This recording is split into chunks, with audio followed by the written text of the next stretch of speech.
친구들 안녕. 오늘 우리가 떠날 신나는 말씀 탐험 벌써부터 기대되지 않나요? 오늘 같이 살펴볼 이야기는 정말 놀랍고 마음이 따뜻해지는 생각지도 못했던 특별한 친절에 대한 이야기예요. 바로 룻기 2장 8절에서 16절 말씀인데요. 다들 쫑긋 귀 기울일 준비됐죠? 자, 바로 출발해 볼까요? 만약에요, 우리 반에 말도 잘 안 통하고 아는 사람도 하나 없는 외국인 친구가 전학을 왔다면 어떨까요? 심지어 밥 먹을 때도 혼자 덩그러니 앉아 있다면요? 그 친구 마음은 진짜 두렵고 떨리겠죠? 오늘 이야기의 주인공인 룻이 딱 그랬어요. 남편을 잃고 늙은 시어머니 나오미를 따라서 완전히 낯선 나라인 이스라엘로 오게 된 거예요. 아는 사람도 없고 돈도 없고 아주 가난했거든요. 그래서 먹을 걸 구하려고 매일 덜덜 떨면서 다른 사람 밭에 가서 남은 이삭을 주워야 했어요. 와, 정말 무서웠겠죠?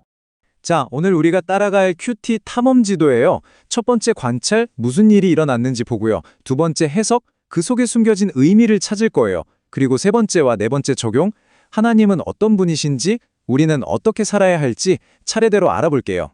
첫 번째 단계, 관찰. 무슨 일이 일어났을까? 다들 상상 속의 커다란 돋보기를 짠! 하고 꺼내서 밭주인 보아스의 밭에서 정확히 어떤 일들이 일어났는지 꼼꼼히 들여다보자고요. 하루 종일 밭에서 어떤 일이 있었을까요? 아침에 밭에 도착한 보아스가 낯선 외국인 룻을 발견해요. 근데 쫓아내지 않고 자기 밭에서 계속 이삭을 줍게 허락해주죠. 해가 쨍쨍한 점심때는 어땠을까요? 룻을 콕 집어서 불러다가 자기 일꾼들이랑 같이 편하게 빨도 먹게 해주고 볶은 곡식도 배 터지게 먹여줘요. 그리고 오후가 되니까 아예 일꾼들한테 명령해서 룻이 이삭을 훨씬 더 많이, 그것도 아주 안전하게 주울 수 있게 몰래 팍팍 도와줍니다. 하루 만에 일어난 정말 놀랍고도 마음 푹 놓이는 변화죠?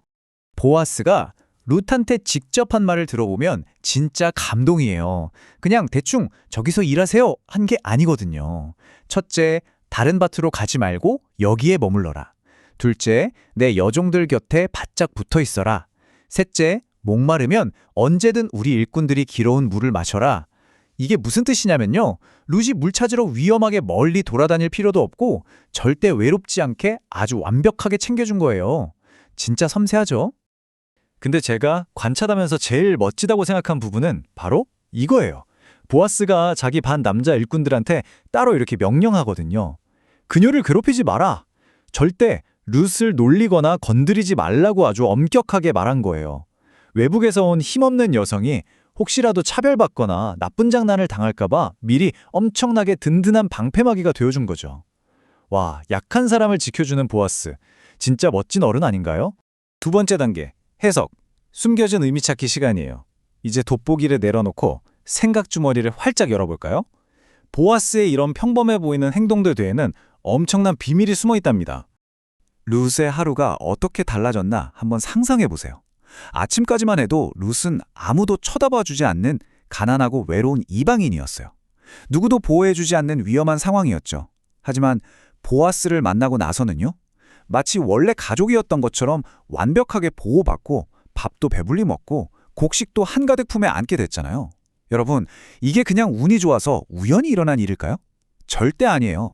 이 행동 뒤에는 진짜 특별한 히브리어 단어가 하나 숨어 있어요. 우리 다 같이 소리내 볼까요? 헤세드. 네, 헤세드요. 이건 그냥 평범한 착함이 아니에요. 법이나 규칙이 요만큼만 해라 요구하는 걸 훌쩍 뛰어넘어서 훨씬 더 넉넉하고 따뜻하게 베푸는 특별한 사랑과 친절을 뜻해요. 그 당시 이스라엘 법에는 가난한 사람을 위해 밭 구석에 이삭을 조금 남겨두라는 규칙이 있었거든요. 근데 보아스는 그냥 남은 부스러기를 줍게 내버려둔 게 아니라 자기 식탁에 초대하고 규칙을 초월하는 넘치는 헤세드를 룻에게 폭포수처럼 콸콸콸 부어준 거예요.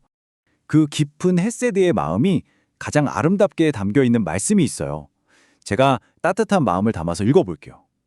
이스라엘의 하나님 여호와께서 그의 날개 아래 보호를 받으러 온 내게 온전한 상 주시기를 원하노라. 와, 정말 아름답지 않나요? 오늘 말씀 탐험의 가장 빛나는 보석 같은 말씀이에요.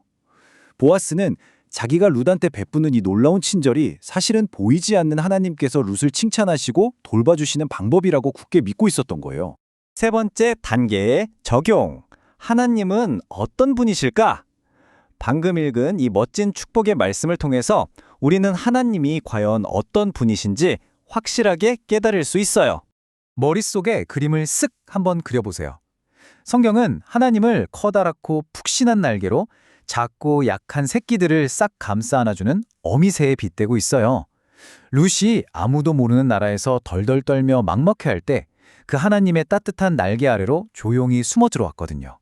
그랬더니 하나님이 보아스라는 멋진 사람의 손길을 통해서 룻을 그 날개로 완전히 덮어주신 거죠.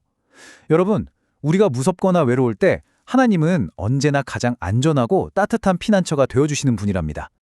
여기서 탐험대장이 마음을 생각해보는 질문 하나 던질게요. 속으로 한 줄로 대답해보세요. 내가 무섭거나 외로웠을 때 하나님의 따뜻한 보호의 날개를 느꼈던 적은 언제인가요? 누군가 날 꽉 안아주며 도와줬던 기억? 캄캄하고 두려웠던 마음이 누군가의 도움으로 갑자기 편안해졌던 기억? 그 따뜻했던 순간들이 사실은 다 여러분이 하나님의 깃털 날개 아래 폭 안겨있던 때랍니다. 잠깐 눈을 감고 그 시간을 똑 한번 떠올려 보세요. 자, 마지막 네 번째 단계 적용. 우리는 어떻게 살아야 할까? 하나님이 우리를 이렇게 따뜻한 날개로 항상 덮어주시는 분이라는 걸 알았으니 이제 우리도 행동으로 옮겨야 진짜 멋진 탐험대원 아니겠어요? 우리가 매일 실천할 수 있는 아주 쉬운 행동 수칙 3가지. 첫째, 교실이나 놀이터에서 혼자 외롭게 있는 친구를 내 돋보기로 먼저 발견하고 다가가서 말 걸어주기. 둘째, 내 간식이나 재미있는 장난감을 친구들과 기쁜 마음으로 나누기. 그리고 셋째, 이게 제일 핵심이에요. 그냥 선생님이 시켜서 억지로 조금하는 게 아니라 보아스가 룻한테 했던 것처럼 규칙을 훌쩍 뛰어넘어 아주 넉넉하고 따뜻하게 챙겨주는 친절. 바로 그 헤세드를 멋지게 실천하는 거예요. 자, 이제 정말 오늘의 말씀 탐험을 마치면서 여러분의 마음을 쿵 하고 두드릴 마지막 미션 질문입니다.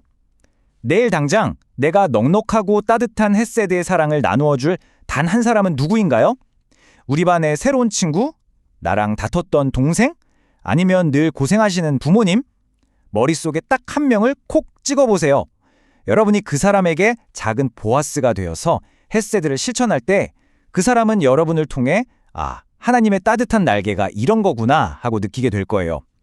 오늘 들은 이 놀라운 헤세드를 내일 꼭 실천해보기로 약속하면서 다음 말씀 탐험에서 더 신나는 성경 이야기로 우리 또 만나요. 안녕!